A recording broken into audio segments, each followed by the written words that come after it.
কবর রাউদাতুন মিন রিয়াদিল জান্নাহ ওয়া হুফরাতুন মিন হুফারিন নার। নেককারের জন্য কবর হবে জান্নাতের বাগান, বদকারের জন্য কবর হবে জাহান্নামের আগুনের গর্ত। মনে রে বুঝাউরে কবরটারে জাহান্নামের গর্ত বানায়া কবরে যাইবা না জান্নাতের বাগান বানায়া কবরে যাইবা। মনে যদি সাক্ষ্য দেয় না জাহান্নামের আযাব তো সহ্য করতে পারবো না, জাহান্নামের আযাব সহ্য করার ক্ষমতা কারো নাই। কারণ জাহান্নামের আযাব বড় ভয়ঙ্কর, জাহান্নামের আযাব বড় ভয়ঙ্কর। আজিদনাহুম ফাওকাল আযাব। জাহান্নামের আযাব শুধু দুনিয়ায় ধীরে ধীরে বাড়তে থাকবো।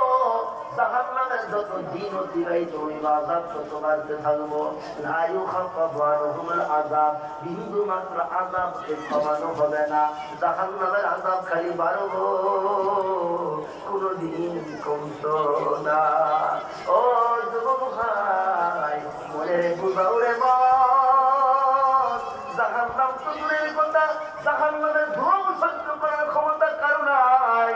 ওই কবর যদি জাহান্নামের গল্প আমার জন্য হয়ে যায়, কি উপায় আমার হবে, কি উপায় আমার হবে?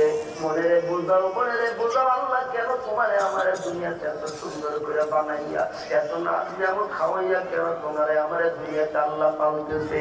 কারণ কি? এই মনটারে যদি জিগাও রে মন, আল্লাহ তোমারে কেন এত সুন্দর করে বানাইলো?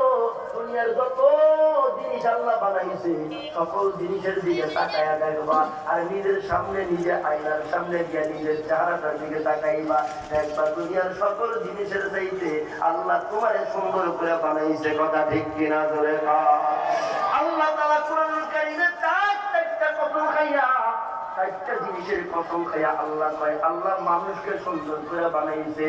কেন বানাইছে? কেন মানুষকে এত সুন্দর করে বানাইল?